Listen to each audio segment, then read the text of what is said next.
Oke baik, Assalamualaikum warahmatullahi wabarakatuh. Halo teman-teman, bagaimana kabarnya? Nah, pada video kali ini, kesempatan kali ini, saya akan menjelaskan sedikit mengenai materi yang akan saya bawa hari ini, yakni hukum Gay-Lussac.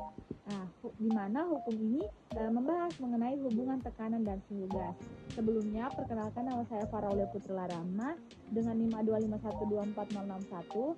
Saya berasal dari Program Studi Pendidikan Kimia, Fakultas Keguruan Ilmu Pendidikan, Universitas Tadulako.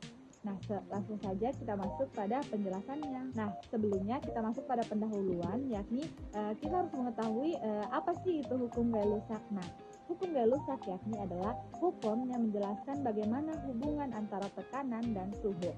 Nah, volume gas pada hukum ini dijaga agar tetap stabil sehingga hukum Gay-Lussac ini tetap terjalan. Nah, adapun bunyi hukum pada Gay-Lussac ini yakni tekanan gas berbanding lurus dengan suhu mutlaknya jika volume gasnya tetap. Nah, itu yang harus teman-teman ingat dalam hukum Gay-Lussac ini, volume gasnya harus tetap sehingga itu dapat menyatakan hukum Gay-Lussac. Nah, selanjutnya kita masuk pada rumus hukum Gay-Lussac.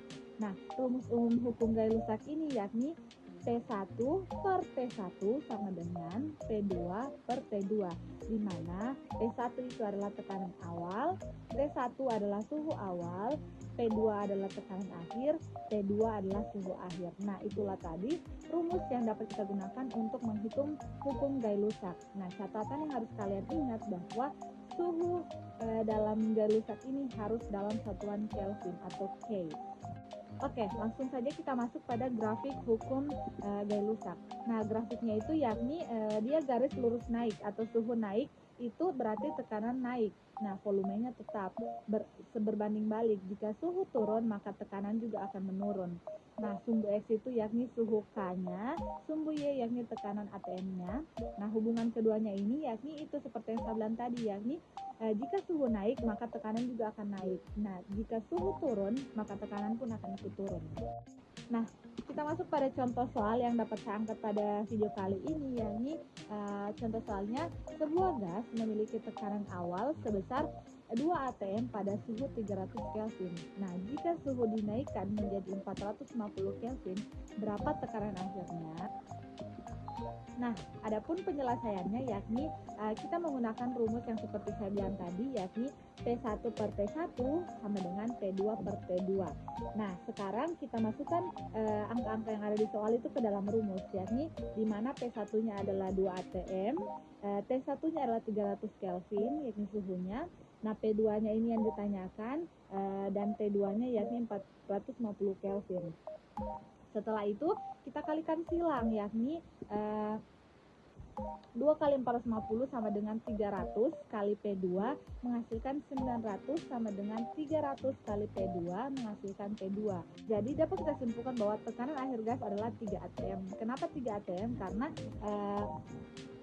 kedua sisi ini kita bagikan dengan 300 sehingga menghasilkan 3. 900 dibagi 3, 900 dibagi 300 menghasilkan 3 atm sehingga tekanan akhir gas adalah 3 atm. Oke, selanjutnya yakni aplikasi dalam kehidupan sehari-hari. Nah, Gay-Lussac ini sangat berperan dalam kehidupan sehari-hari. Salah satunya contohnya yakni yang pertama ban mobil. Nah, saat ban mobil kita gunakan dalam perjalanan jauh dan suhu ban itu meningkat, maka tekanan angin dalam ban juga akan naik. Itulah sebabnya tekanan bannya harus dicek saat kondisi dingin. Jadi jika kondisi ban panas dan kita cek, maka suhu bannya itu pasti bakal meningkat karena suhunya juga meningkat. Selanjutnya yakni kaleng aerosol. Nah, jika tekanan panas matahari atau api, tekanan dalam kaleng itu bisa meningkat drastis, bahkan menyebabkan ledakan. Oleh karena itu selalu ada peringatan jauhkan barang-barang kaleng itu dari suhu panas. Nah, yang ketiga yakni tabung LPG. Nah, tabung gas juga berisi gas yang bertekanan. Yang gas ini kan memiliki tekanan yang tinggi. Nah, jika tabung ini terkena panas, tekanannya juga bisa naik dan berisiko meledak. Sehingga sangat tidak disarankan menjemur atau menaruh tabung LPG itu di bawah matahari. Karena jika suhu dari tabung LPG itu meningkat, maka tekanannya juga akan meningkat dan menghasilkan ledakan. Itulah aplikasi dalam kehidupan sehari-hari dari hukum Gay-Lussac tersebut. Selanjutnya yakni kesimpulan. Nah, dapat kita simpulkan bahwa hukum Gay-Lussac ini menunjukkan hubungan langsung antara tekanan dan suhu gas selama volumenya tetap. Nah, tekanan ini akan meningkat jika suhu meningkat karena partikel gas itu bergerak lebih cepat dan menghantam dinding wadah dengan lebih kuat. Nah, pada menghitung hukum Gay-Lussac ini kita dapat menggunakan rumus P1 per T1 sama dengan P2 per T2 dengan suhu dalam Kelvin ya. Ingat, kita perlu ingat bahwa dalam hukum Gay-Lussac ini kita selalu menggunakan suhu dalam satuan Kelvin. Nah, hukum ini sangat relevan dalam kehidupan sehari-hari, terutama dalam konteks keselamatan penggunaan gas. Oleh karena itu, hukum Gay-Lussac ini sangat penting untuk kita pelajari sehingga kita dapat mengetahui dampak-dampak yang bisa terjadi dalam kehidupan sehari-hari sehingga kita bisa menjauhkan bahaya-bahaya tersebut atau dampak-dampak tersebut. Itulah tadi penjelasan singkat dari saya. Lebih dan kurangnya saya mohon maaf. Wabillahi taufiq wal hidayah. Wassalamualaikum warahmatullahi wabarakatuh.